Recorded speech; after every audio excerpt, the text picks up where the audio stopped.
Sa loob ng 12 buwan, ang asawa kong walang hiya ay luluhod sa paanan ko hindi para sa pag-ibig, kundi para sa barya.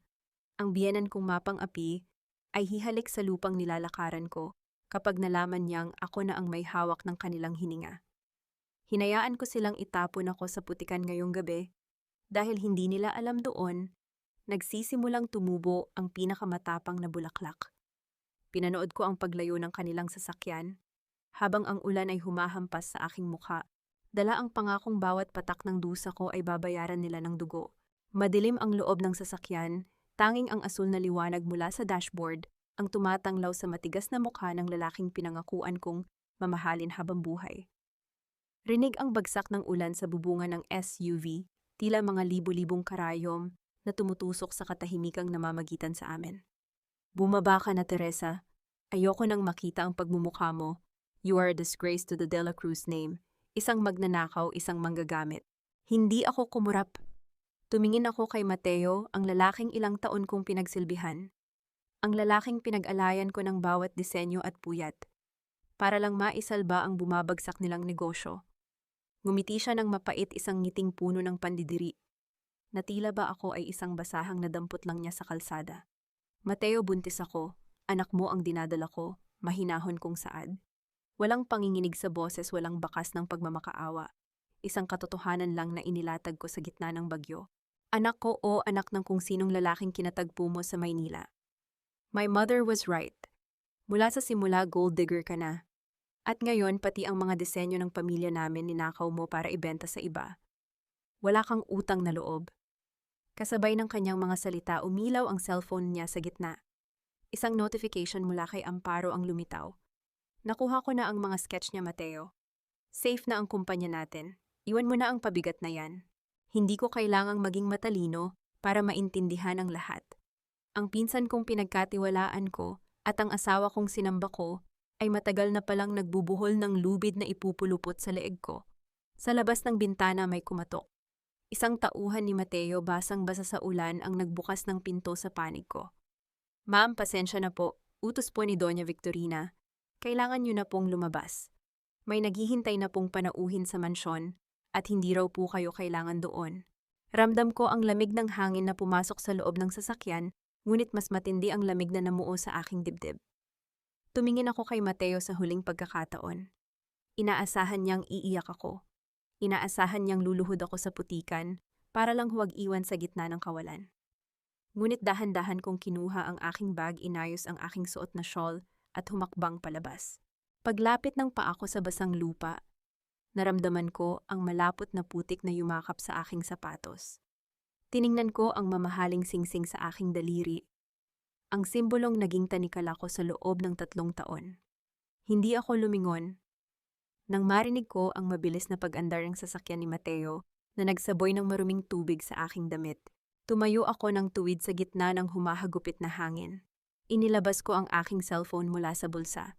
Hindi ito ang cellphone na alam ni Mateo. Ito ang lihim kong sandata. Pinindot ko ang isang application at binuksan ang recording ng usapan nila ni Doña Victorina nung nakaraang gabi, kung saan malinaw nilang pinagpaplanuhan ang pag-frame sa akin sa kasong pagnanakaw. Ang akala nyo ay nakuha nyo na ang lahat. Bulong ko sa hangin habang ang ulan ay patuloy na bumubura sa aking mga luha na hindi na muling dadaloy para sa kanila. Ngunit hindi nyo alam, ang mga disenyong hawak nyo ngayon ay ang mismong magbabaon sa inyo sa impyerno. Sa gitna ng kadiliman, isang pares ng headlights ang tumama sa aking likuran. Hindi ako natakot. Alam ko kung sino ang darating. Alam ko kung kaninong kamay ang kailangan kong hawakan para simulan ang pagwasak sa pamilyang nagtapon sa akin. Dahan-dahan kong hinubad ang aking wedding ring. Hindi ko ito itinapon. Ibinaon ko ito sa malalim na putik at tinapakan ng aking suot na takong hanggang sa tuluyan itong mawala sa paningin. Ang bawat tahi ng katotohanan ay magsisimula na ngayon. At sa bawat tusok ng aking karayom, sisiguraduhin kong walang ititirang dangal sa pangalang De La Cruz.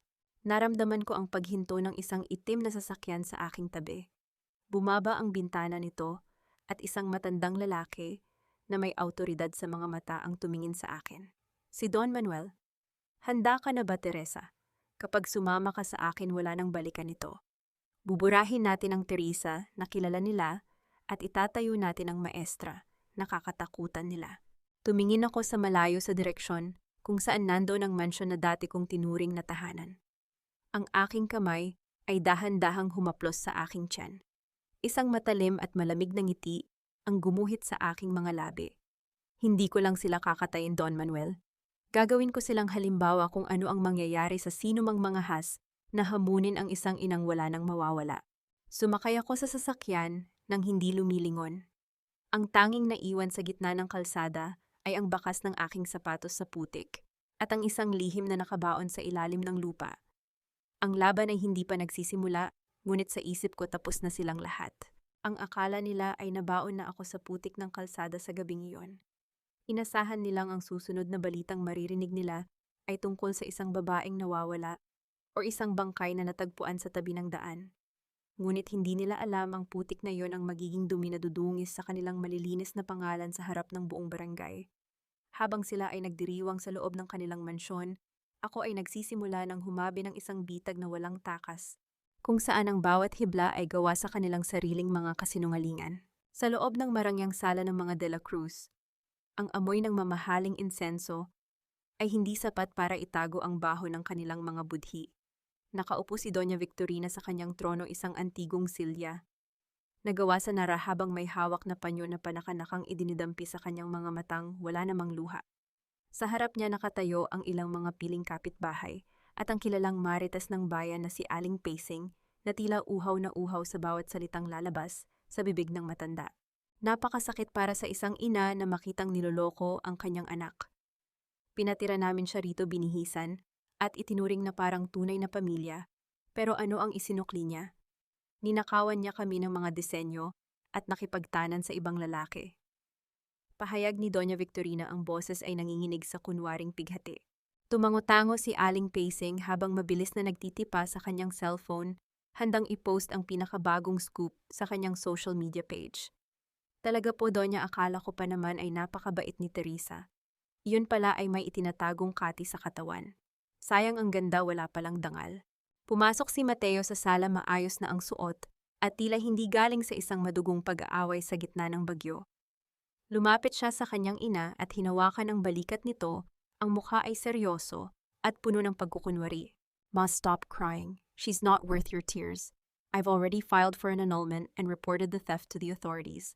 Hahayaan na natin ang batas ang humusga sa kanya. I just can't believe she would use her pregnancy as a weapon to guilt-trip me, knowing very well it might not even be mine. Ang bayang mga salitang iyon ay parang isang mabilis na daloy ng kuryente na kumalat sa buong silid. Nagbulungan ang mga tao. Ang iba ay napasinghap sa tindi ng rebelasyon. Sa kabilang dako ng mansyon sa madilim na pasilyo malapit sa kusina, nakatayo si Amparo habang mahigpit na hawak ang isang makapal na envelope. Nararamdaman niya ang pawis sa kanyang mga palad habang nakikinig sa mga kasinungalingan ng kanyang mga pinsan. Alam niya ang katotohanan. Alam niyang nasa loob ng envelope ang mga original na sketch ni Teresa na siya mismo ang kumuha kapalit ng pambayad sa kanyang utang sa sugal. Dahan-dahang binuksan ni Amparo ang envelope at tiningnan ang isang disenyo ng sampagita na may maliliit na butas sa bawat talulot. Isang kakaibang pattern na tinatawag ni Teresa na kalado. Hindi alam ni Amparo bawat butas na yon ay may tiyak na bilang isang sistema na tanging si Teresa lang ang nakakaintindi. Isang malamig na simoy ng hangin ang dumaan sa pasilyo na nagpapatindig sa balahibo ni Amparo. Tila ba may bumubulong sa kanyang tainga, isang boses na pamilyar at puno ng kapangyarihan. Samantala sa isang lihim na silid sa kabilang bahagi ng bayan, nakatayo ako sa harap ng isang malaking monitor. Kasama ko si Don Manuel, pinapanood namin ang live stream ni Aling Pacing na mayroon ng libu-libong viewers. Ang bawat komento ay puno ng mura at pangungutya laban sa akin. Malandi, magnanakaw. Walang utang na loob. Hindi ko naramdaman ang sakit. Sa halip naramdaman ko ang isang matalim na kagalakan. Let them talk, Don Manuel. Ang ingay nila ang magiging musika sa sarili nilang libing. Sabi ko, ang aking boses ay parang bakal na pinatigas ng apoy. The public is a double-edged sword, Teresa. Today they hate you, but tomorrow, when the truth comes out, they will be the ones to tear down the walls of that mansion for you. Tugon ni Don Manuel habang iniabot sa akin ang isang baso ng mainit na tsa. Kinuha ko ang isang piraso ng telang sutla at isang karayom.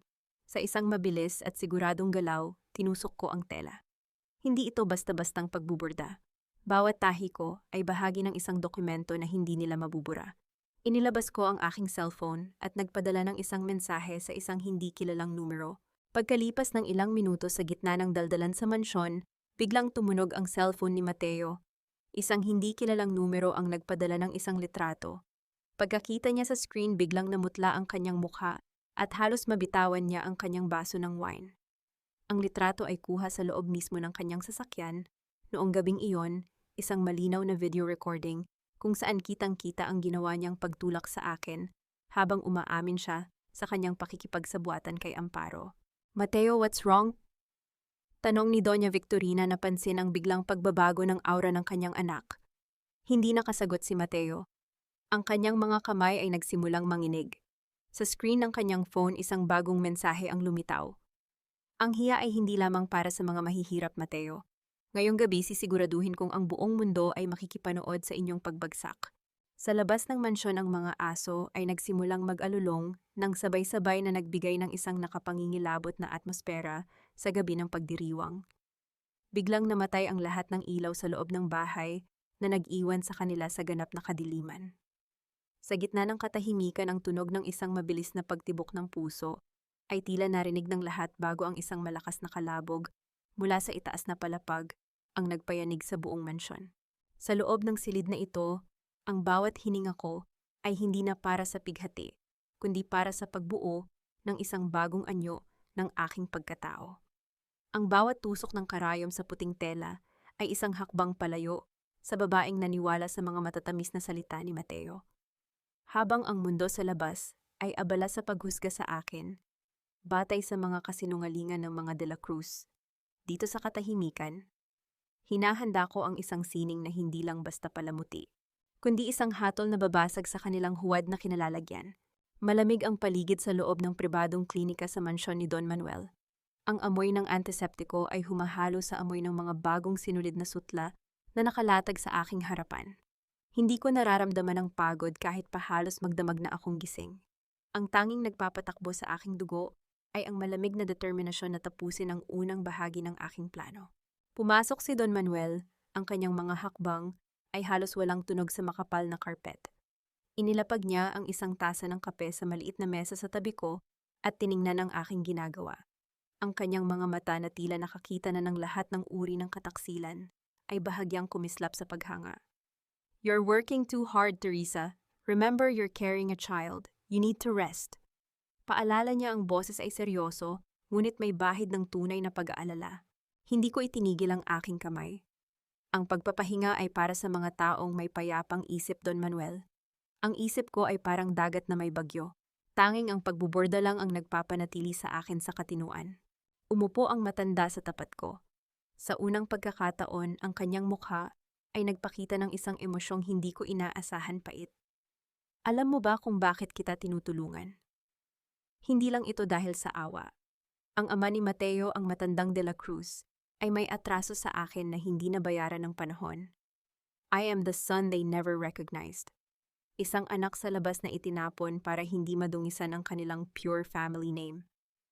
I spent my whole life building this empire just to show them what they threw away." Sandali akong napatigil. Ang revelasyong ito ay nagbigay ng bagong kulay sa aming ugnayan. Kami ay parehong itinapon ng parehong pamilya, parehong biktima ng kanilang huwad na dangal. Kung ganoon, pareho pala tayong may gustong patunayan. Saad ko habang muling itinuloy ang pagbuburda. Gagamitin ko ang kanilang sariling tradisyon laban sa kanila. This is the Calado Code, Don Manuel.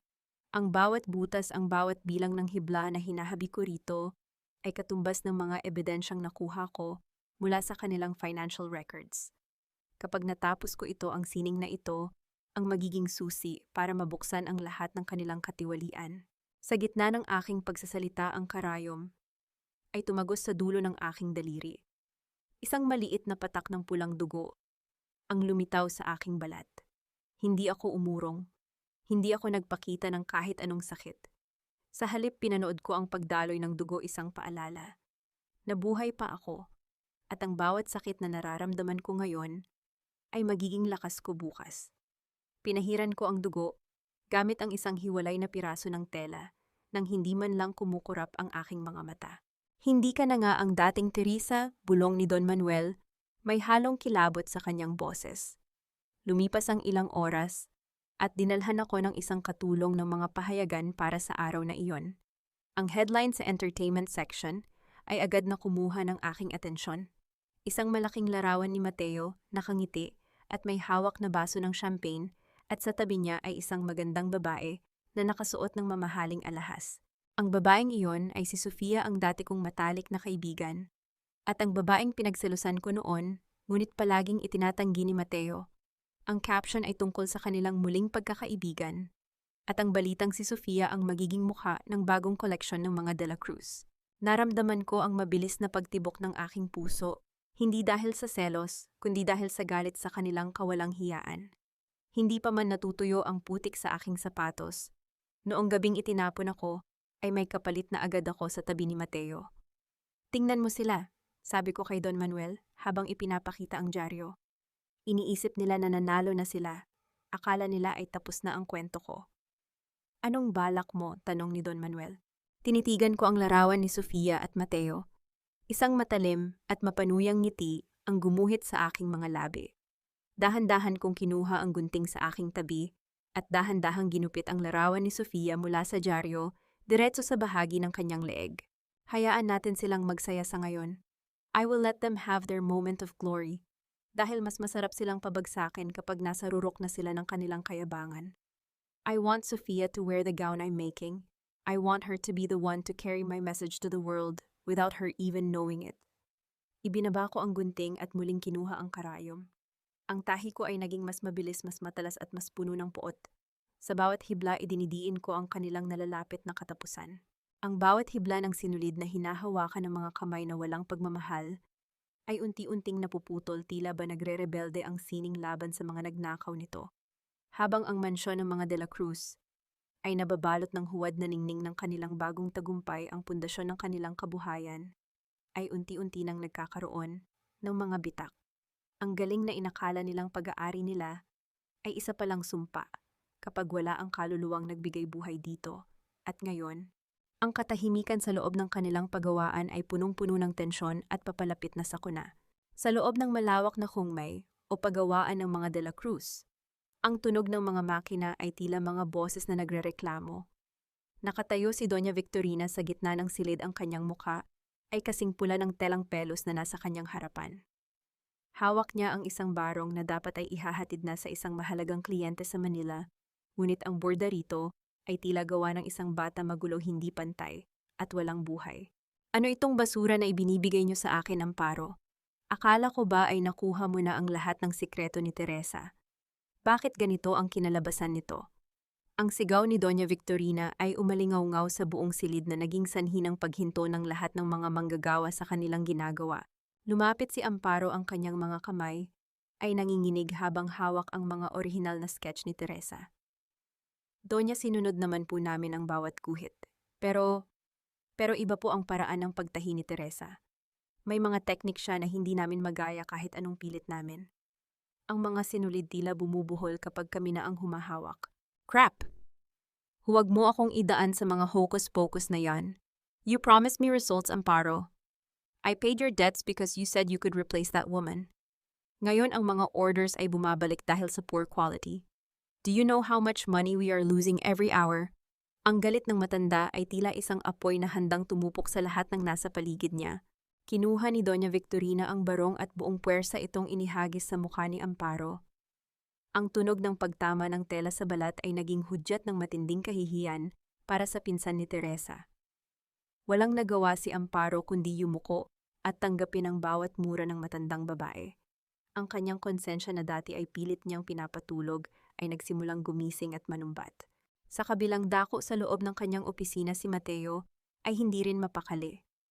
Ang kanyang cellphone ay kanina pa tumutunog dahil sa mga tawag mula sa kanilang mga investors. Ang imahe niya bilang isang creative genius ay unti-unti nang nadudungisan. Ang bawat post ni Sofia sa social media tungkol sa kanilang bagong koleksyon ay dahan-dahang napapalitan ng mga negatibong komento mula sa mga fashion critics na nakapansin sa pagbagsak ng kalidad ng kanilang mga produkto. Hello, yes, Mr. Lim, I understand. No, the shipment will be perfect, I assure you. Technical difficulties lang po. Yes, I'll personally check it. Thank you. Pagkababa ni Mateo ng telepono, marahas niyang itinuwad ang lahat ng gamit sa ibabaw ng kanyang lamesa. Ang tunog ng mga nababasag na gamit ay naging musika ng kanyang desperasyon. Teresa, bakit kailangang maging ganito kahirap ang lahat ng wala ka? Bulong niya sa sarili, ngunit sa halip na pagsisisi, ang nananaig sa kanya ay ang poot na tila ba kasalanan pa ni Teresa kung bakit sila naghihirap ngayon.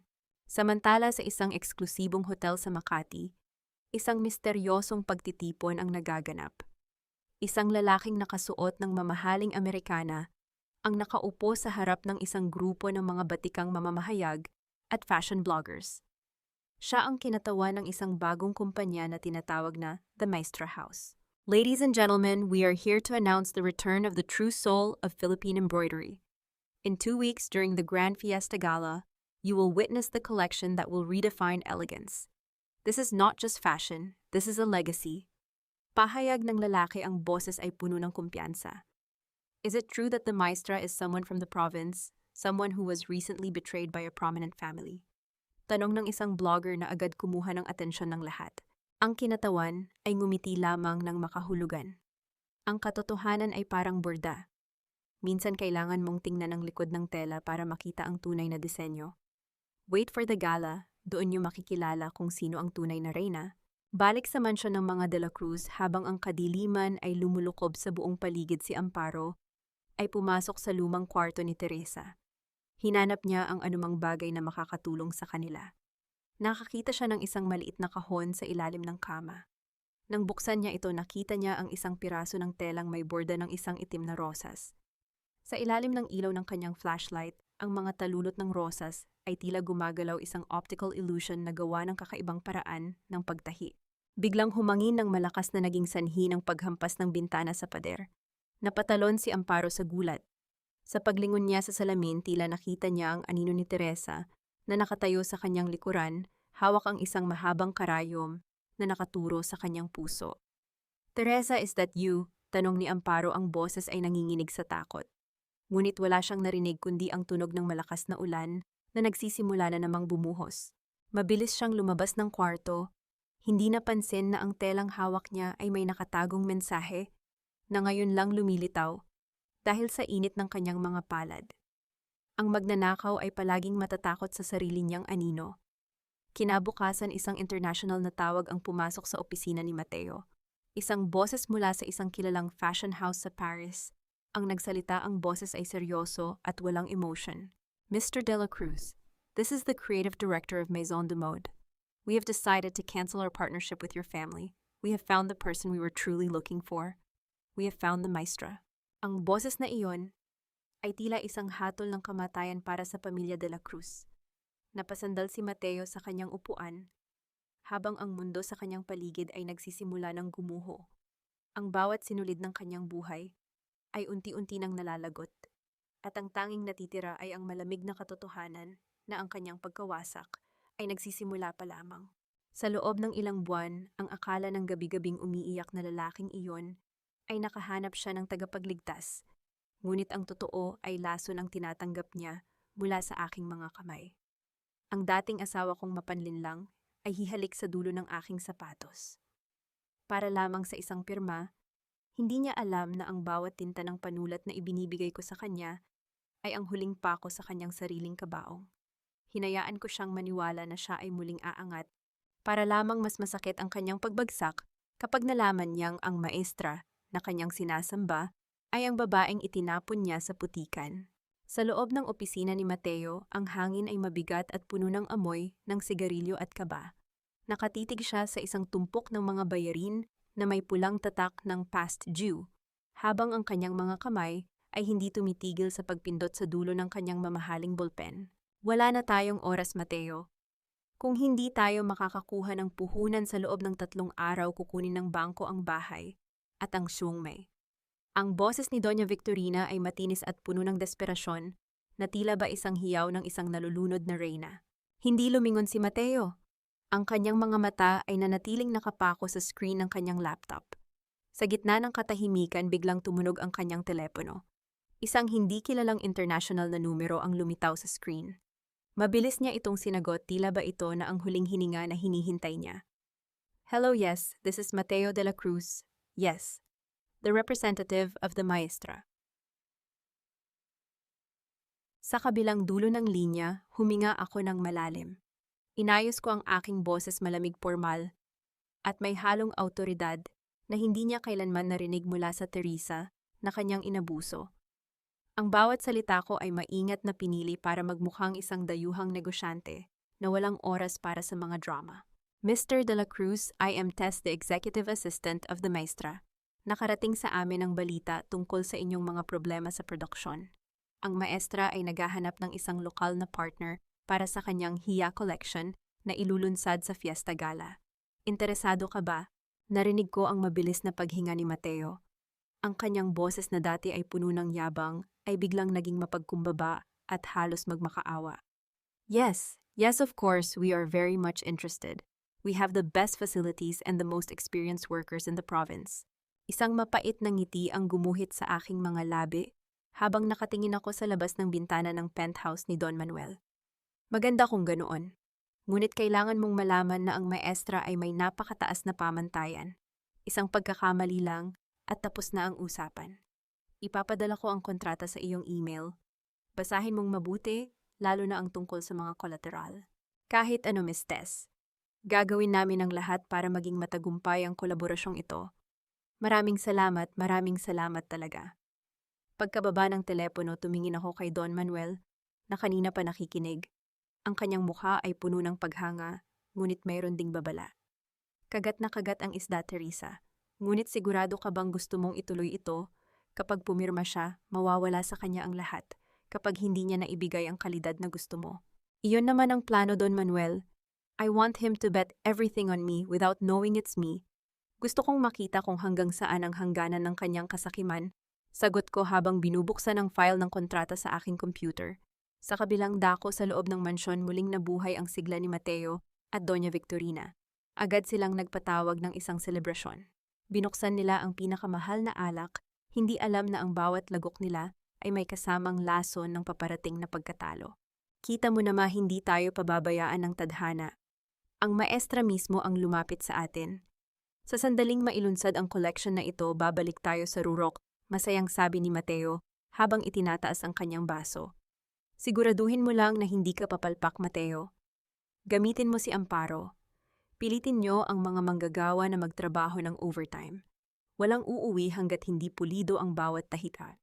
Utos ng matanda, ang kanyang mga mata ay nagniningning sa sakim na pag-asa. Habang nagkakatuwaan sila, pumasok si Amparo sa silid, bitbit ang balita na marami sa kanilang mga pinakamahusay na bordadera ay nagsisimula ng mag-resign dahil sa hindi pagbabayad ng sahod. Ngunit bago pa man siya makapagsalita, pinatahimik na siya ni Mateo ng isang masamang tingin. Hindi na natin sila kailangan. Kumuha ka ng mga bago. Kahit sino turuan mo, ang mahalaga ay matapos natin ang order ng maestra. This is our ticket out of this mess, Amparo. Don't ruin it for us. Lumabas si Amparo ng silid, ang kanyang puso ay mabigat sa kaba. Alam niya na ang mga bagong kinuha nilang manggagawa ay walang sapat na karanasan para sa mga komplikadong disenyo ng maestra. Ngunit ang takot niya kay Mateo ay mas matindi kaysa sa kanyang konsensya. Samantala sa aking silid, sinimulan ko nang ihanda ang huling piraso ng disenyo na ipapadala ko sa kanila bukas. Isang disenyo na sa unang tingin ay napakaganda, ngunit sa ilalim ng mga tahi ay may nakatagong mensahe na tanging ang batas at ang katotohanan lang ang makakapagbasa. Ang bawat sinulid na gagamitin nila ay magiging tanikala na hihila sa kanila pababa sa kailaliman. Dahan-dahan kong hinaplos ang aking tiyan. Konting tiis na lang, anak. Malapit na tayong maging malaya. Ang boses ko ay nanatiling mahinahon, ngunit sa loob ko ay may isang apoy na handang tumupok sa lahat ng mga De La Cruz. Ang pain ay nailatag na. Ngayon, ang kailangan ko na lang gawin ay hintayin silang kumagat ng husto hanggang sa hindi na nila magawang makawala pa. Ang panulat ay minsan mas matalas pa sa kutsilyo. At sa gabing ito ang bawat letrang isinusulat ni Mateo ay isang hiwa sa kanyang sariling lalamunan. Hinayaan ko siyang maniwala na ang itim na tinta sa puting papel ay ang kanyang kaligtasan. Ngunit sa paningin ko iyon ay ang kanyang huling hininga. Ang kasakiman ay isang uri ng pagkabulag. At habang pumipirma siya sa kontratang magpapabagsak sa kanya, ako naman ay nagsisimulang maghabi ng isang sumpa sa telang sutla, isang sumpa na hindi niya kayang hubarin hanggang sa huling sandali ng kanyang kahihiyan. Sa loob ng kanyang opisina, ang tunog ng mabilis na paghinga ni Mateo ay tila isang sirang makina. Hawak niya ang makapal na kontrata mula sa The Maestra House. Hindi na niya binasa ang mga maliliit na letra sa huling bahagi. Ang tanging nakikita niya ay ang pangako ng milyong-milyong piso at ang muling pagbangon ng kanilang pangalan. Sa isang mabilis at desperadong galaw, idiniin niya ang panulat sa papel. Ang tinta ay bahagyang kumalat, na tila isang itim na laso na unti-unting lumalamon sa dokumento. Tapos pirma na lang nila ang kulang.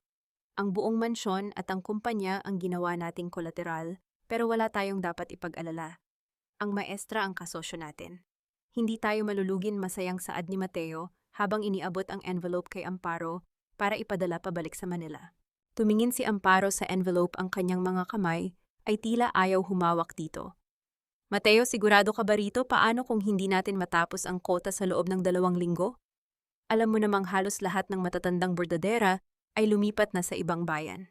Then find new ones, buy them, gamitin mo ang lahat ng koneksyon natin. Wala akong pakialam kung magtrabaho sila ng 24 oras. This is our only chance, Amparo. Huwag kang maging nega. Ang boses ni Mateo ay puno ng agresyon, isang paraan para itago ang takot na namumuo sa kanyang kalooban. Samantala sa isang tahimik na silid sa mansyon ni Don Manuel, ang tanging maririnig ay ang rhythmic na tunog ng karayom na tumatagos sa mamahaling tela. Nakasuot ako ng puting gwentes habang hawak ang barong na gagamitin ni Mateo sa gabi ng gala. Ito ang aking regalo sa kanya bilang bahagi ng aming partnership. Dahan-dahan kong itinusok ang karayom, hinahabi ang isang pattern ng sampagita na tila ba humihinga. Ngunit sa ilalim ng bawat talulot, gumagamit ako ng isang espesyal na uri ng sinulid na tila nagbabago ng kulay, depende sa anggulo ng ilaw. Dito ko itinatago ang Calado Code, ang mga petsa ng kanyang mga illegal na transaction, ang mga halagang ninakaw niya sa akin, at ang mga lihim na usapan nila ni Sofia. Ito ay isang dokumento ng krimen na nakabalat kayo bilang sining. Pumasok si Don Manuel sa silid, ang kanyang mukha ay seryoso habang tinitingnan ang aking ginagawa. Ang bilis ng iyong mga kamay, Teresa. Ngunit mag-ingat ka. Ang puot ay parang apoy. Baka pati ikaw ay matupok nito. Huwag kayong mag-alala, Don Manuel. Ang puot ko ay malamig na parang yelo. Hindi ako matutupok dahil ako ang nagkokontrol sa baga. Tugon ko nang hindi tinitigilan ang aking ginagawa. Gusto nyo silang pabagsakin para sa inyong paghihiganti. Pero ako, gusto ko silang burahin para sa aking katarungan. Huwag nyo akong ituring na tauhan nyo lang. Maestra ako rito at ako ang magdidikta kung kailan puputulin ang sinulid. Bahagyang nagulat ang matanda sa aking katapangan. Ngumiti siya ng tipid at tumango. Tama ka, ikaw nga ang maestra. Siguraduhin mo lang na kapag bumagsak ang martilyo, wala nang matitirang kahit isang piraso ng pamilya de la Cruz. Lumipas ang mga araw, at ang paggawaan ni Mateo ay naging parang isang impyerno sa lupa. Ang mga manggagawa ay pagod na pagod, ang mga sinulid ay madalas maputol, at ang tensyon ay abot langit. Si Mateo ay madalas uminom ng alak para lang makatulog, ngunit bawat pikit ng kanyang mga mata ay ang mukha ni Teresa na puno ng dugo ang kanyang nakikita. Isang gabi habang nag-iisa si Mateo sa kanyang kwarto, naramdaman niya ang isang kakaibang bigat sa hangin. Tumingin siya sa nakasabit na prototype ng barong na ipinadala ng maestra para sa kanya. Sa ilalim ng madilim na ilaw ng lampara, ang borda sa dibdib ay tila naging itim at dahan-dahang kumalat na parang mantsa ng dugo. Napasigaw siya at mabilis na binuksan ang main switch ng ilaw. Pagtingin niya, ang barong ay nananatiling puti at malinis. Ngunit nang hawakan niya ang tela, naramdaman niya ang isang matalim na tusok sa kanyang daliri. Isang patak ng dugo ang lumitaw sa kanyang balat at pumatak sa barong. No, hindi ito maaari. Sinubukan niyang kuskusin ang dugo, ngunit tila ba mas lalo itong kumakapit sa tela. Sa bawat kuskus niya, ang tahi ng maestra ay tila bumubukas at naglalabas ng isang nakapangingilabot na amoy ng bulok na bulaklak. Mula sa kadiliman ng labas, isang malakas na kulog ang yumanig sa mansyon. Ang anino ng mga puno sa bintana ay tila mga mahahabang daliri na gustong pumasok at sakalin siya. Ang kanyang konsensya na pilit niyang itinago sa ilalim ng kontrata ay nagsimula ng humiyaw. Ang bawat sinulid ng kanyang buhay ay unti-unti nang nagiging lason at sa bawat segundo na lumilipas ang maestra ay dahan-dahang humihigpit ang hawak sa kanyang leeg. Ang bawat bulong sa kalsada ay parang isang lason na dahan-dahang kumakalat sa hangin, hindi nakikita, ngunit nakamamatay. Sa kulturang ito, ang isang tsismis ay mas mabilis pa sa kidlat. At kapag ang isang marites, na katulad ni Aling Pacing, ang humawak sa kwento, wala ng pader na sapat ang kapal para itago ang baho ng isang pamilya. Hinayaan ko silang maghari-harian sa kanilang mansyon habang unti-unti kong binubutas ang kanilang dangal sa pamamagitan ng mga dila ng mga taong dati nilang minata. Ang kahihiyan ay isang uri ng bilangguan na walang rehas at ngayong gabi sisiguraduhin kong ang buong bayan ang magsisilbing gwardiya sa kanilang pagbagsak.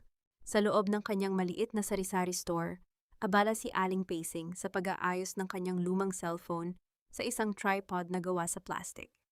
May nakahandang isang mangkok ng chichirya sa kanyang tabi, ang kanyang paboritong kasama sa tuwing nagsisimula na siyang mag-live stream sa kanyang social media page na Pacing's Latest Scoop.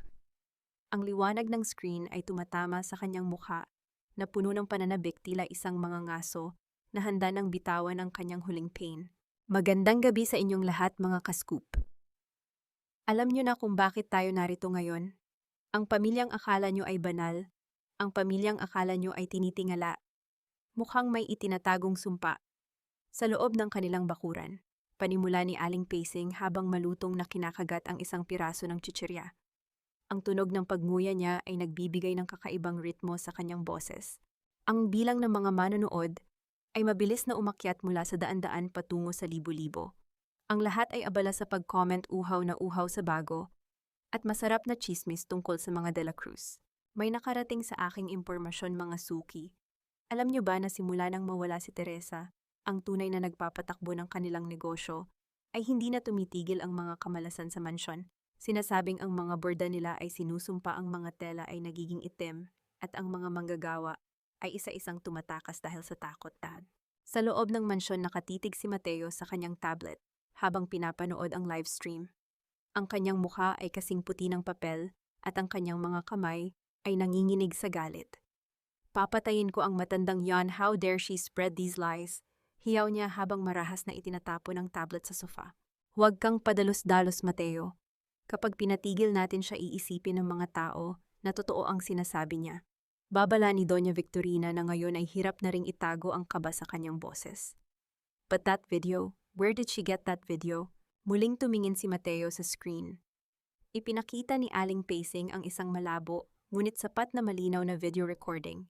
Kitang-kita roon si Doña Victorina noong gabing pinalaya si Teresa, habang sumisigaw na hindi raw kailangan ng pamilya ang isang pulubing manggagawa at balak nilang angkinin ang lahat ng disenyo nito.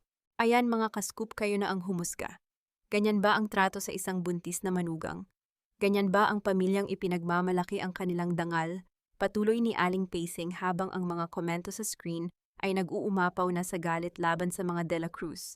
Samantala, sa isang madilim na sulok ng kanyang silid, si Amparo ay nakikinig din. Ang kanyang takot ay unti-unti nang nagiging paranoia. Nararamdaman niya ang mga mata ni Teresa sa bawat sulok ng mansyon. Inilabas niya ang envelope na ninakaw niya at sa ilalim ng ilaw ng kandila, nakita niya ang mga borda ni Teresa na tila ba nagsisimulang gumapang sa papel na parang mga uod. Napasigaw siya at mabilis na binitawan ang mga papel. Teresa, patawarin mo ako. Hindi ko ginusto ito. Bulong niya sa sarili habang ang pawis ay dumadaloy sa kanyang nood. Ngunit wala siyang narinig kundi ang malamig na tawa ng hangin na pumapasok sa pagitan ng mga bintana. Sa penthouse ni Don Manuel, nakaupo ako sa tapat ng monitor, pinapanood ang bawat reaksyon ng publiko. Ang bawat share at like ay isang hakbang patungo sa kanilang pagkawasak. Kinuha ko ang isang itim na sinulid at dahan-dahang itinusok sa isang tela. Isang maliit na tahi, ngunit sapat para baguhin ang buong disenyo. Aling Pacing is doing her job well. Sad ni Don Manuel habang nakatayo sa likuran ko.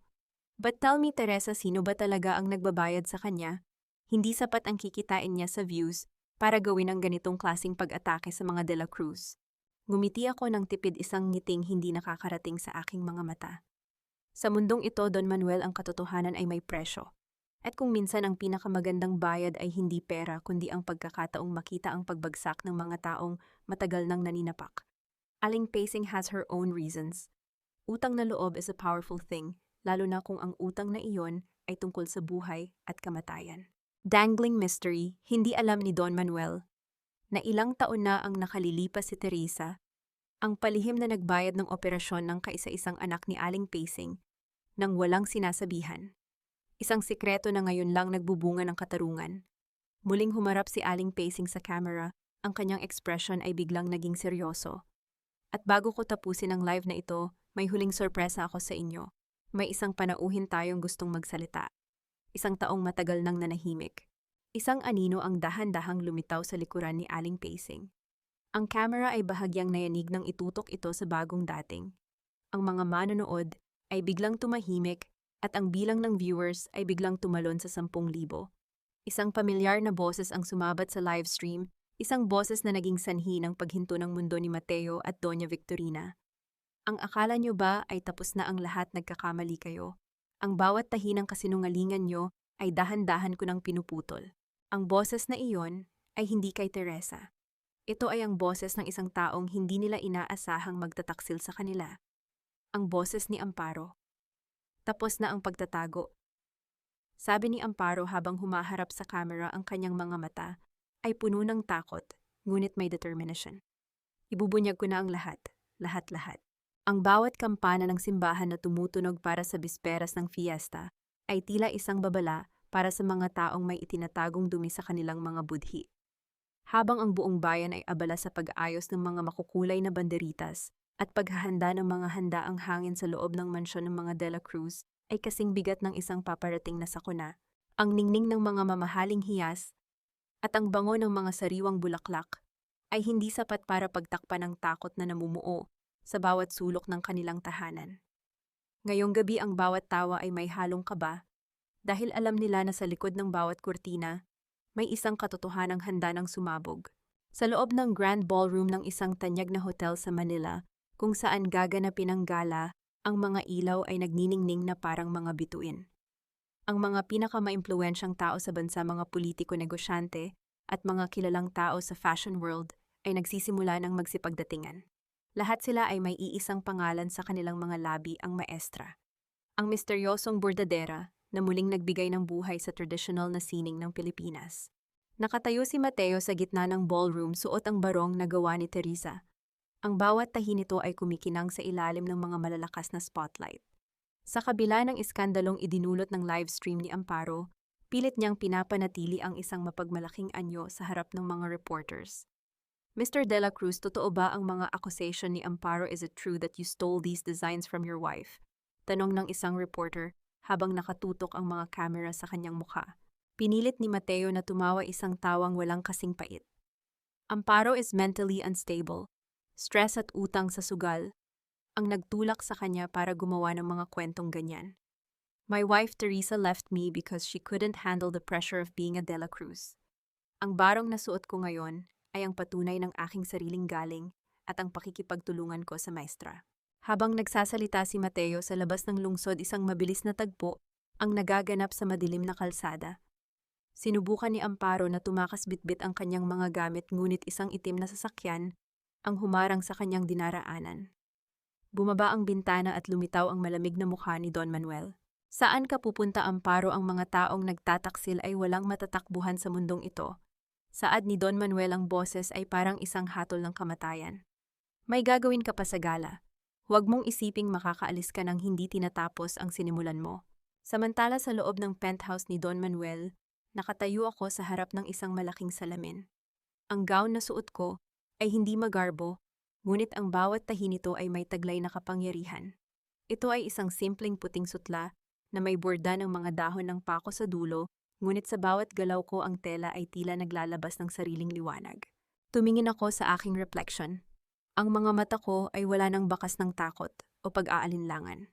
Ang 12 buwan ng pagtitiis, ang bawat patak ng luha noong gabing itinapon ako ay naging pundasyon ng aking bagong anyo. Hindi na ako ang Teresa na biktima. Ako na ang maestra na hahatol sa kanilang lahat. Handa na ang lahat, Teresa, bulong ko sa aking sarili habang hinahaplos ang aking tiyan. Ngayong gabi babawiin natin ang lahat. Naisip ko ang huling piraso ng ebidensya na hawak ko isang bagay na hindi inaasahan ni Mateo kahit sa kanyang mga panaginip. Isang dokumento na magpapatunay na ang buong kumpanya ng De La Cruz ay legal na nakapangalan na sa akin sa ilalim ng mga kondisyon ng kontratang pinirmahan niya sa Maestra House. Isang lihim na ebidensya na ilalabas ko sa tamang sandali. Bumalik ang eksena sa ballroom.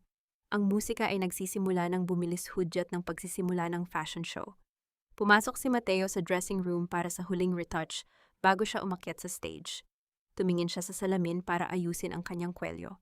Ngunit sa ilalim ng mga matitinding stage lights na nakatutok sa kanya, mula sa labas ang borda sa kanyang dibdib, ang disenyong inakala niyang sampagita ay nagsimulang magbago. Sa loob ng salamin ang mga talulot ay tila dahan-dahang gumagalaw at nagbubuhol-buhol. Napasinghap si Mateo at napahawak sa kanyang dibdib. Ang mga puting sinulid ay tila nagiging kulay ube at pagkatapos ay naging itim. Sa gitna ng borda isang imahe ang unti-unting nabubuo sa ilalim ng ultraviolet na ilaw ng ballroom. Ito ay hindi bulaklak. Ito ay isang mukha ng isang umiiyak na babae na may hawak na karayom na nakaturo sa kanyang leeg. Ano ito? Anong nangyayari sa damit ko?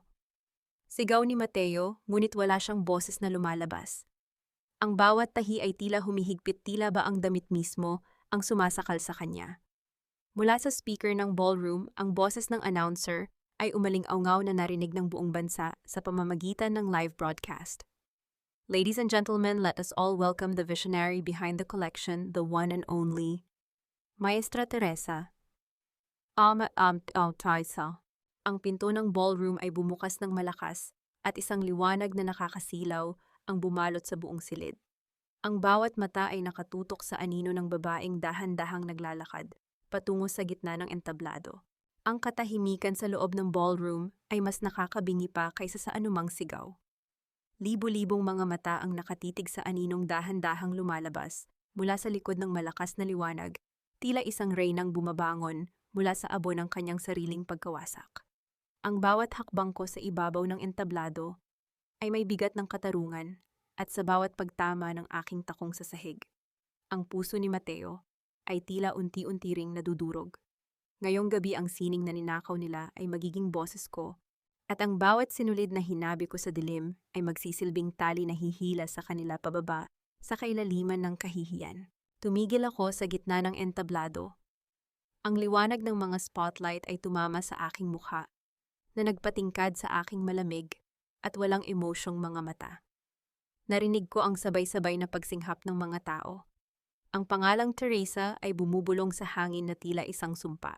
Teresa, ang boses ni Mateo ay nanginginig halos hindi lumalabas sa kanyang lalamunan habang nakatayo siya sa gilid ng stage. Ang kanyang mukha ay kasing puti ng telang suot niya at ang pawis ay mabilis na dumadaloy sa kanyang mga pelus. Hindi ko siya sinagot. Tumingin ako ng diretso sa mga camera ng media na nagla-live broadcast sa buong bansa. Isang matalim na ngiti ang gumuhit sa aking mga labi. Magandang gabi sa inyong lahat. Ako si Maestra Teresa at ang koleksyong nakikita niyo ngayon ay ang huling koleksyon na hahawakan ng pamilya De La Cruz. Anong kahibangan ito? Ang matinis na boses ni Doña Victorina ay umalingaw-ngaw mula sa VKCYP table. Tumayo ang matanda, ang kanyang mga alahas ay kumakalansing sa galit. Security, ilabas ang babaeng iyan. She is a fraud. Isang magnanakaw na pilit sinisira ang ating selebrasyon. Walang gumalaw na security. Nanatili silang nakatayo sa gilid sa utos ni Don Manuel na ngayon ay nakangiti lang habang nakamasid. Ang magnanakaw ay hindi ang taong gumawa ng sining Doña Victorina. Ang magnanakaw ay ang taong nagnakaw ng dangal ng iba para itago ang sariling kabulukan. Malamig kong saad. Itinaas ko ang aking kamay, isang hudyat para sa technician ng ilaw. Patayin ang lahat ng main lights. Buksan ang mga blacklight. Sa isang iglap na balot ng asul na liwanag ang buong ballroom. Isang kakaibang kaganapan ang nangyari na nagpasinghap sa lahat ng panauhin. Ang barong na suot ni Mateo at ang mga gown na suot ng mga models ay biglang nagbago. Ang mga disenyong inakala nilang mga bulaklak ay naglaho. Sa halip lumitaw ang mga malilinaw na numero, mga petsa at mga pangalan. Sa dibdib ni Mateo, malinaw na mababasa ang halagang 50 milyong piso, stolen designs. Kasama ang petsa noong gabing itinapon niya ako sa kalsada. Sa likod ng mga models lumitaw ang mga screenshot ng mga mensahe ni Sofia at Mateo tungkol sa kanilang pakikipagsabwatan para agawin ang aking mga ari-arian. Ito ang Kalado Code. Ang boses ko ay umalingaw-ngaw sa buong ballroom, punong-puno ng awtoridad. Ang bawat tahi ay isang ebidensya. Ang bawat butas ay isang katotohanan. Mateo, ang disenyong ipinagmamalaki mo ay hindi sining. Ito ay ang listahan ng iyong mga krimen. Nataranta si Mateo. Sinubukan niyang takpan ang kanyang dibdib, gamit ang kanyang mga kamay, ngunit lalong naging malinaw ang mga letra sa ilalim ng asul na ilaw. Ang mga flash ng camera ay tila mga kidlat na tumatama sa kanya. Ang mga tao ay nagsimulang mag-ingay, ang mga bulungan ay napalitan ng mga sigaw ng pangungutya. Hindi ito totoo, frame up ito, teka. Hiyaw ni Mateo habang tumatakbo patungo sa akin sa entablado. Teresa, anong ginawa mo sa damit ko? You're insane. Bago pa siya makalapit, dinaluhan siya ng 2 lalaking nakasuot ng barong mga tauhan ni Don Manuel. Sa isang mabilis na galaw, hinarang nila si Mateo. Hindi ako gumalaw. Nanatili akong nakatayo ng tuwid, tinitingnan siya nang may matinding pandidiri. Dahan-dahan akong bumaba mula sa entablado at lumapit sa kanya. Ang tunog ng aking sapatos sa sahig ay tila isang hatol. Nang nasa harap na niya ako, tinitigan ko siya ng malapitan. Mateo, sabi mo noon ay wala akong halaga nang wala ang iyong pangalan. Bulong ko sa kanyang tainga, sapat lang para marinig niya. Ngunit tingnan mo ang sarili mo ngayon. Suot mo ang sining ko, at iyan ang magbabaon sa iyo sa bilangguan. I don't need your name. I am the maestra, and you are nothing but a common thief. Kasabay ng aking mga salita, ang malaking pinto ng ballroom ay bumukas ng malakas. Pumasok ang isang grupo ng mga pulis, kasunod ang mga kinatawan mula sa National Bureau of Investigation. Ang tunog ng kanilang mga mabibigat na sapatos sa tiles ay nagbigay ng huling tuldok sa gabi ng pagdiriwang. Mateo de la Cruz, you are under arrest for fraud, falsification of public documents, and economic sabotage. Saad ng opisyal habang inilalabas ang mga posas. Napaluhod si Mateo sa gitna ng entablado. Ang kanyang dating makisig na anyo ay naglaho na palitan ng isang hapo at talunang lalaki. Si Doña Victorina naman ay tuluyan nang nawalan ng malay sa kanyang upuan, habang ang mga perlas sa kanyang leeg ay nagkalat sa sahig, tila mga luha ng kanyang naglahong kapangyarihan. Tumingin ako sa paligid sa mga taong dati ay humamak sa akin. Ngumiti ako ng napakalamig. Kinuha ko ang isang maliit na gunting mula sa aking bag, lumapit kay Mateo, at dahan-dahang pinutol ang isang sinulid na nakalawit sa kanyang barong. Ang sinulid ay naputol na, Mateo. Tapos na ang palabas. Iniwan ko silang lahat sa gitna ng kaguluhan. Habang naglalakad ako palabas ng ballroom, naramdaman ko ang malamig na hangin ng gabi. Ang bawat hakbang ko ay mas magaan na ngayon. Ang katarungan ay hindi lang basta nakamit. Ito ay inukit ko sa bawat hibla ng kanilang sariling kasakiman.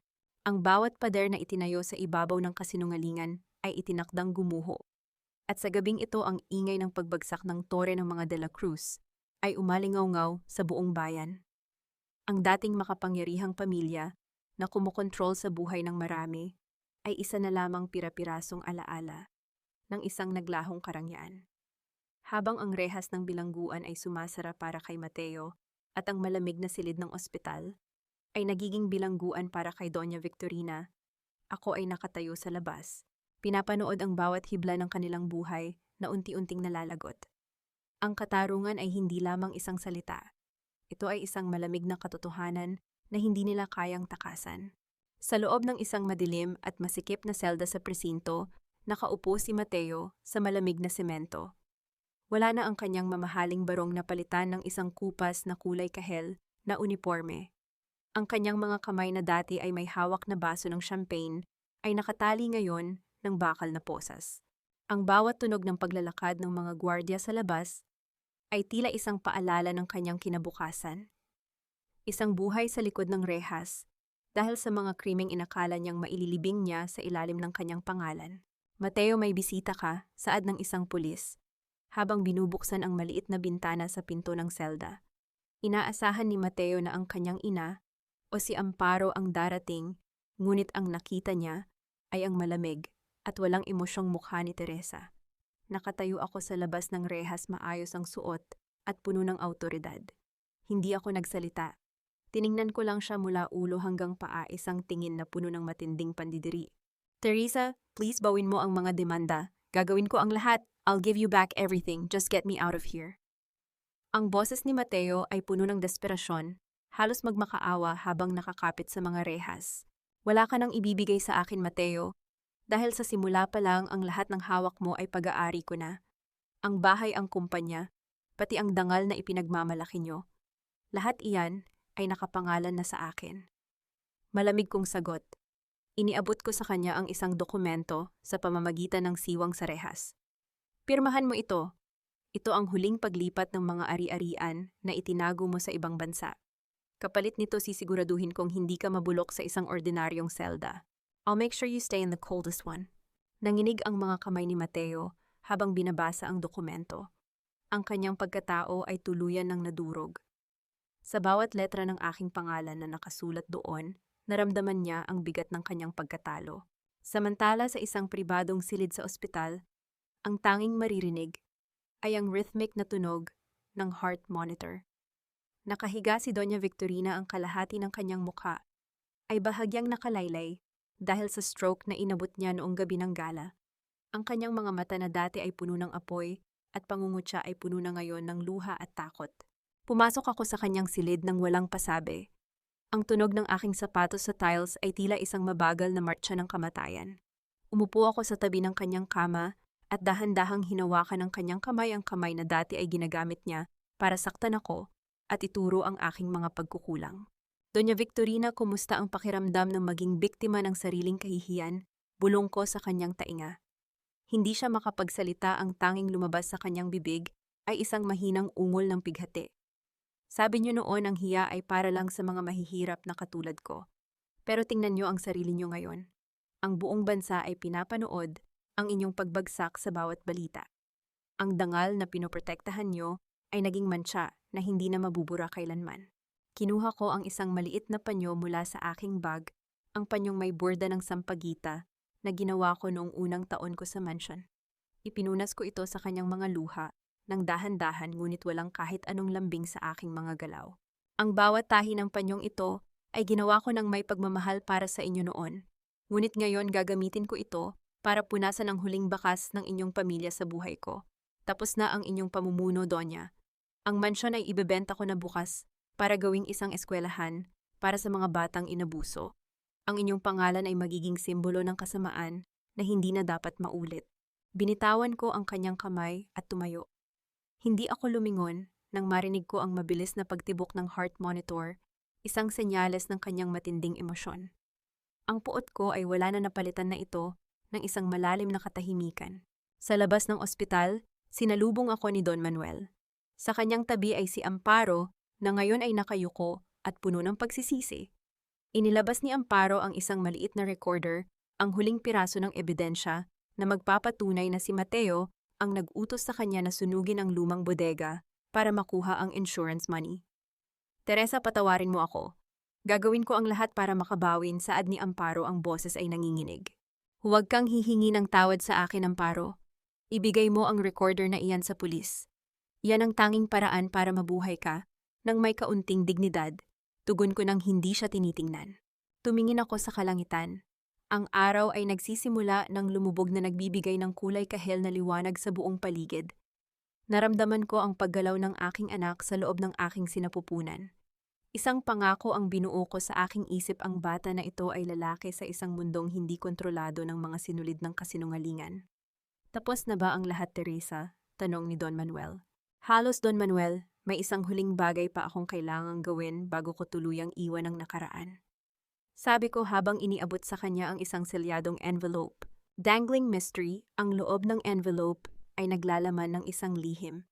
Tungkol sa tunay na magulang ni Teresa. Isang lihim na maaaring magpabago muli sa takbo ng kanyang buhay at sa kanyang ugnayan kay Don Manuel.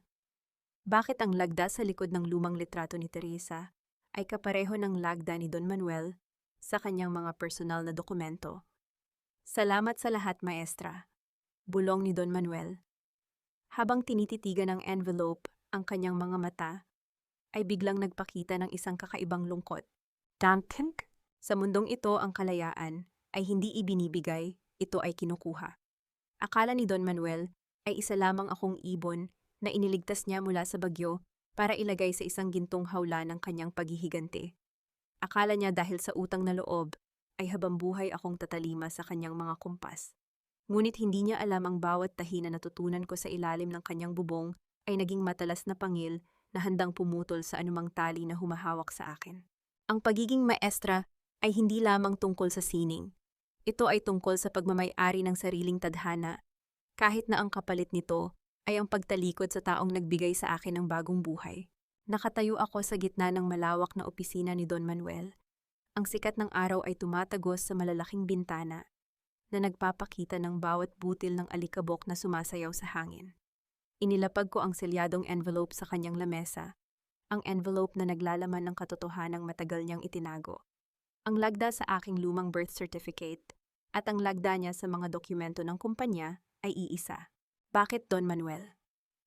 Bakit kailangan mong magpanggap na isang estranghero habang pinapanood mo ang paghihirap ko sa kamay ng mga De La Cruz?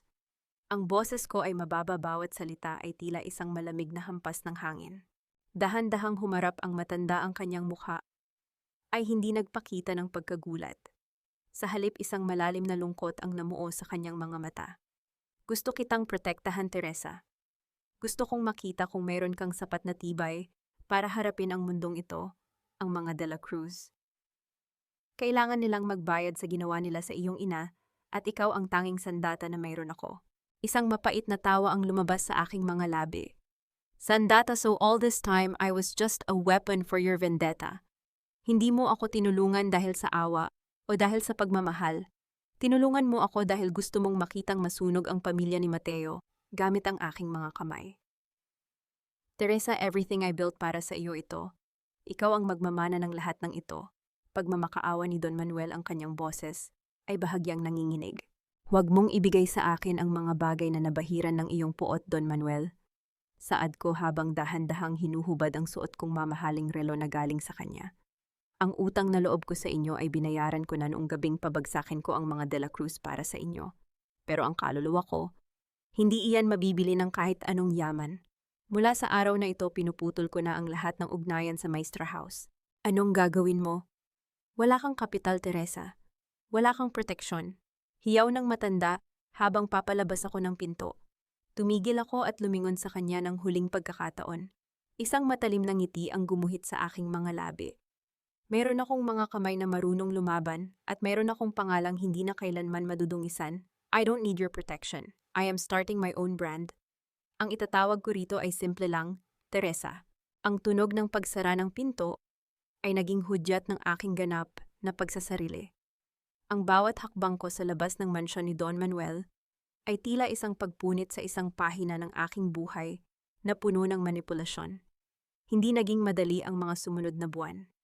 Nagsimula ako sa isang maliit na kwarto, kasama ang 3 bordadera na sumama sa akin mula sa lumang Suwangmay.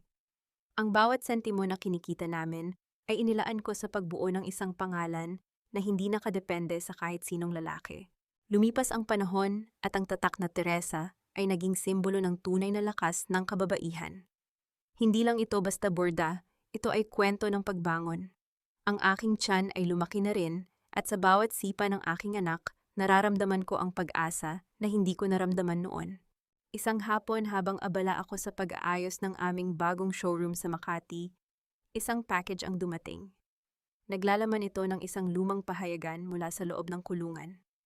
Sa dulo ng pahina may nakadikit na isang maliit na litrato, isang litrato ni Mateo Payat, at gusgusin habang nakatitig sa isang poster ng aking huling fashion show na nakadikit sa pader ng bilangguan.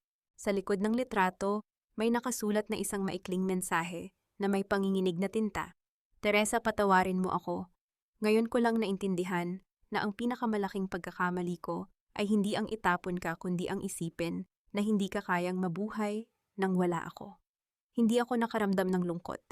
Pinanood ko ang paglipad ng papel sa sahig nang bitawan ko ito. Ang kanyang pagsisisi ay parang isang sirang sinulid wala ng pakinabang at hindi na kayang ibalik ang dating anyo ng tela. Dahan-dahan kong hinaplos ang aking tiyan at tumingin sa labas ng bintana kung saan ang mga ilaw ng lungsod ay nagsisimula ng magningning. Ang bawat ilaw ay tila isang bituin na nagpapakita ng aking tagumpay. Hindi ko kailangan ang patawad mo, Mateo. Bulong ko sa hangin. Dahil matagal ko nang pinatawad ang aking sarili sa pag-aakalang ikaw ang aking mundo. Sa gitna ng katahimikan, narinig ko ang mahinang tunog ng isang bagong karayom na tumatago sa tela sa kabilang silid. Ang aking mga manggagawa ay abala sa pagbuo ng bagong koleksyon. Ang bawat tahi ay may tunog ng pag-asa at ang bawat hibla ay puno ng determinasyon. Ngunit sa gitna ng aking tagumpay, isang anino ang dahan-dahan na namumuo sa labas ng aking showroom. Isang pamilyar na sasakyan ang huminto at isang lalaki na may hawak na bouquet ng itim na rosas ang dahan-dahang bumaba. Ang kanyang mukha ay nananatiling nakatago sa ilalim ng sombrero, ngunit ang paraan ng kanyang paglalakad ay nagpatindig sa aking balahibo. Ang nakaraan ay hindi basta-basta natatapos. Minsan ito ay bumabalik para sa huling pagtutuos. Ang bawat bagyo ay may hangganan at sa dulo ng mahabang kalsada ng paghihiganti, natutunan ko na ang pinakamatamis na tagumpay ay hindi ang makitang nagdurusa ang aking mga kaaway, kundi ang makitang hindi ko na sila kailangan para makaramdam ng saya. Ang bawat sinulid na dati ay naging tanikala sa aking mga kamay, ay naging mga pakpak na ngayon ay nagdadala sa akin sa rurok na hindi nila kailanman maaabot.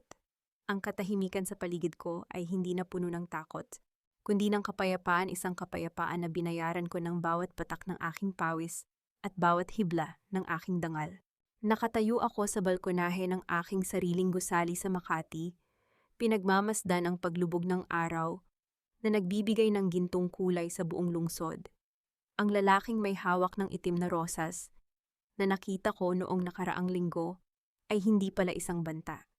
Siya ay isang abogado, dala ang huling habilin ni Don Manuel bago ito tuluyang lumipad patungong Europa para sa kanyang huling gamutan. Ma'am Teresa, ito po ang mga papeles para sa legal na paglilipat ng lahat ng mga disenyo ng inyong ina na binawi ni Don Manuel mula sa mga De La Cruz sa saad ng abogado habang inilalatag ang mga dokumento.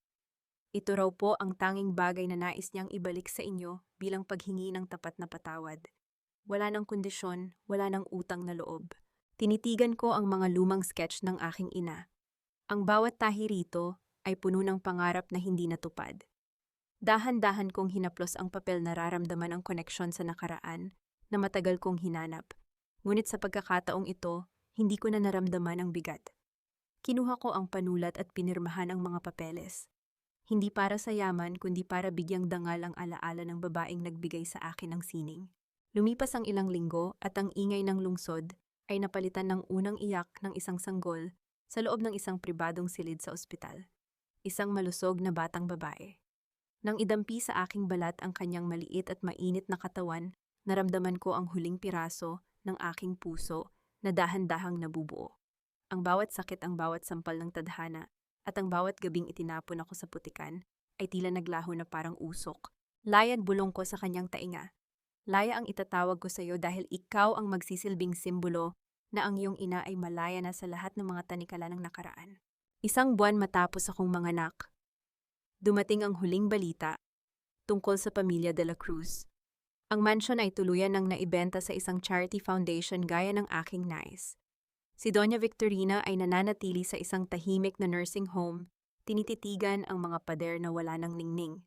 Si Mateo naman ay nahaharap sa mahabang taon sa loob ng bilangguan at ayon sa balita, ang tanging ginagawa niya sa loob ay ang pagtitig sa isang piraso ng telang sutla, na palagi niyang dala isang tela, na wala namang borda, tila ba naghihintay siya ng isang disenyong hindi na kailanman darating. Hindi ako nagpunta para bisitahin sila. Ang huling tahi ko para sa kanila ay ang aking pananahimik. Ang patawad para sa akin ay hindi nangangahulugan ng pagbabalik sa dati, Ito ay ang pagpapaubaya sa batas at sa tadhana para sila ang mag-ayos ng mga buhol ng kanilang sariling kasamaan. Sa loob ng aking bagong workshop, abala ang aking mga manggagawa sa pagbuo ng bagong koleksyon na ilalabas namin sa ibang bansa. Ngunit sa pagkakataong ito wala ng kalado code ng galit. Ang bawat burda namin ngayon ay nagkukwento ng pag-asa ng kalikasan at ng lakas ng isang babaeng marunong tumayo sa sariling mga paa. Naglalakad ako sa pagitan ng mga hanay ng mga tela dala ang aking anak sa isang slingshot na gawa sa bordadong sutla. Huminto ako sa harap ng isang malaking frame kung saan nakasabit ang barong na suot ni Mateo noong gabi ng gala. Hindi ko ito itinapon. Pinutol ko ang lahat ng mga tahi ng puot dito at muli ko itong binordahan ng mga puting bulaklak ng sampagita malinis payapa at walang bahid ng kahit anong lihim. Tingnan mo anak, sabi ko habang itinuturo ang tela sa aking sanggol. Ang sining ay hindi dapat ginagamit para manakit. Ang tunay na sining ay ang kakayahang ayusin ang anumang nasira at gawin itong mas maganda kaysa noon. Tumingin ako sa malayo sa direksyon ng kalsada kung saan ako itinapon noong gabing madilim at may bagyo. Ngumiti ako ng napakalamig ngunit may halong ginhawa. Ang kalsadang iyon ay hindi na simbolo ng aking pagbagsak. Ito na ang simula ng aking walang hanggang paglipad. Ako si Teresa Alcantara. Hindi na asawa ng isang De La Cruz. Hindi na kasangkapan ng isang Don Manuel. Ako ang maestra ng sarili kong buhay. At ang bawat tahi ng aking tadhana ay ako na ang may hawak ng karayom. Ang sinulid ng katotohanan ay tapos na at ang kinalabasan ay isang obra maestra na walang kasing ningning. Ang panahon ay parang isang mahabang sinulid na walang hanggan. Ang pag-ikot dadaan sa butas ng karayom ng pagsubok, lalusot sa masalimuot na buhol ng tadhana, hanggang sa makabuo ng isang disenyong tanging ang langit lang ang nakakaunawa. Makalipas ang 5 taon, ang pangalang Teresa Alcantara ay hindi na lamang isang tatak sa loob ng mga mamahaling mall sa Makati or Paris. Ito ay naging isang hiyaw ng pag-asa para sa bawat babaeng minsang itinapon, minaliit at ninakawan ng dangal. Sa gitna ng isang malawak na harden sa labas ng bagong tatag na Laya Center for Traditional Arts, nakatayo ang isang tansong estatwa ng isang babaeng nagbuburda habang nakatingin sa malayo. Sa ilalim nito nakaukit ang mga salitang, ang bawat sugat ay pwedeng gawing sining. Naglalakad ako sa damuhan, nararamdaman ang malambot na lupa sa ilalim ng aking mga paa. Kasama ko ang isang batang babae na may mga matang kasing ningning ng mga bituin, si Laya. Hawak niya ang isang maliit na bastidor, pilit na ginagaya ang bawat galaw ng aking mga daliri. Mama, bakit po kailangang putulin ang sinulid kapag tapos na ang bulaklak? Tanong ni Laya, ang boses ay puno ng kuryosidad. Umupo ako sa tabi niya at dahan-dahang hinaplos ang kanyang buhok. Dahil sa bawat pagtatapos mayroong bagong simula, anak. Kapag hindi mo pinutol ang sinulid ng nakaraan, hindi ka makakapagsimula ng bagong kulay para sa hinaharap. Ang mansyon ng mga De La Cruz ay isa na ngayong museo ng sining kung saan ang mga kababaihan mula sa iba't ibang lalawigan ay tinuturuan ng libreng pagbuborda. Wala na ang amoy ng insenso at puot. Napalitan na ito ng halakhak ng mga taong malaya. Si Doña Victorina ay pumanaw na 2 taon na ang nakakalipas sa loob ng nursing home, tahimik at mag-isa habang ang kanyang huling hininga ay hindi man lang narinig ng mundong dati niyang pinagharian. Si Mateo naman, ayon sa huling balita ng aking abogado, ay laya na sa bilangguan. Ngunit ang laya na iyon ay mas masahol pa sa rehas. Palakad-lakad siya sa mga kalye ng Maynila, bitbit ang isang lumang dyaryo na may mukha ko. Sinasabi ng mga nakakakita sa kanya na madalas siyang kumakausap sa hangin, humihingi ng patawad sa isang aninong matagal na siyang iniwan. Hindi ko na naramdaman ang galit para sa kanya. Ang pinakamataas na antas ng katarungan ay ang ganap na paglimot sa taong sumira sa iyo. Mama, tingnan niyo po. Nakabuo ako ng isang bituin. Masayang sigaw ni Laya habang ipinapakita ang kanyang gawa. Napangiti ako ng tapat. Ang bawat tahi niya ay hindi perpekto. May mga buhol at tabingi, ngunit yon ang nagbibigay ng ganda rito. Sapagkat ang buhay ay hindi naman talaga tungkol sa pagiging perpekto.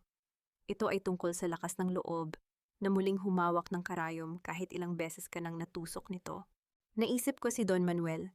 Nasa Europa pa rin siya, patuloy na lumalaban sa kanyang karamdaman. Nagpapadala siya ng mga liham buwan-buwan, hindi na bilang isang manipulator, kundi bilang isang matandang nahanap ang kanyang kapayapaan sa panonood ng aking tagumpay mula sa malayo. Pinatawad ko na siya hindi dahil karapat-dapat siya, kundi dahil ayokong dalhin ang bigat ng kanyang mga pagkakamali sa aking paglalakbay. Tumingin ako sa langit kung saan ang mga ulap ay dahan-dahang nagbabago ng anyo sa ilalim ng papalubog na araw. Naramdaman ko ang malamig na simoy ng hangin na humahaplos sa aking mukha, dala ang amoy ng mga sariwang sampagita sa paligid. Ang aral na iniwan sa akin ng aking karanasan ay simple lamang para sa lahat ng mga kababaihang nakikinig sa aking kwento. Ang iyong halaga ay hindi nakadepende sa lalaking pinili mong mahalin o sa pamilyang pilit kang ibinaba.